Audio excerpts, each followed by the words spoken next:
Donc maintenant, comment je fais si je veux utiliser un autre gestionnaire de base de données, style MySQL, mais ceci fonctionne également pour MongoDB, PostgreSQL ou autre.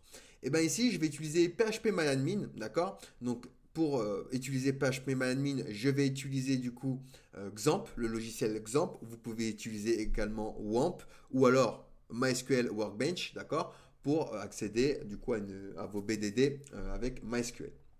Donc ici, j'ai fait ceci avec Xampp que vous pouvez installer gratuitement et télécharger gratuitement sur le site de Xampp. Et on va pouvoir donc venir se créer une BDD ici, donc que je vais appeler par exemple tuto. Hop, je crée la BDD tout simplement. Et je vais venir ici donc dans mon application, au niveau du point env, et je vais venir changer l'URL ici. Donc ici, on va préciser MySQL. On est en SQL, route, localhost, le port c'est 3306, slash le nom de ma DB. Donc ici c'est tuto. Ensuite je vais aller dans le schéma.prisma et je vais préciser ici donc MySQL. J'ai également supprimé les fichiers ici migration et DB.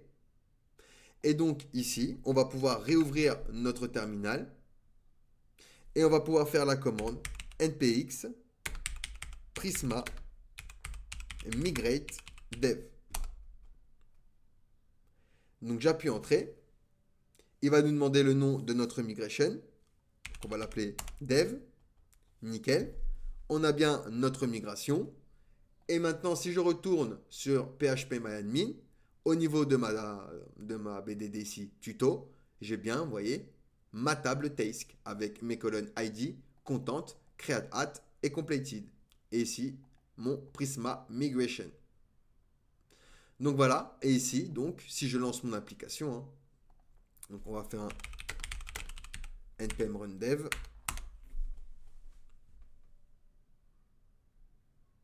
Nickel. Donc si je lance mon application,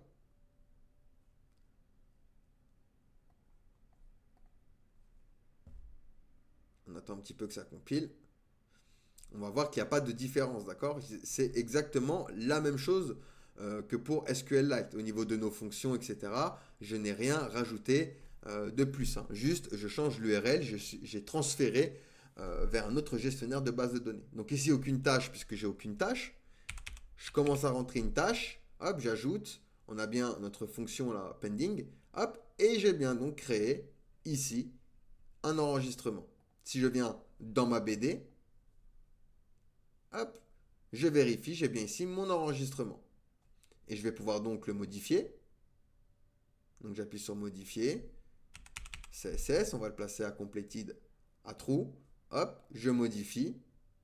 Je viens recharger ma BDD sur phpMyAdmin.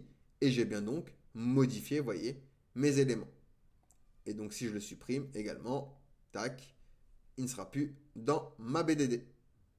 Donc vous voyez, le système est assez simple. Là, au niveau du CRUD, ça ne change pas. Ça va être vraiment au niveau donc, du point env et du coup du data source que vous allez rentrer ici au niveau du provider. Donc vous pouvez utiliser MySQL, MongoDB, PostgreSQL, SQLite et tout autre gestionnaire qui utilise SQL. Donc voilà pour cette petite section sur Prisma.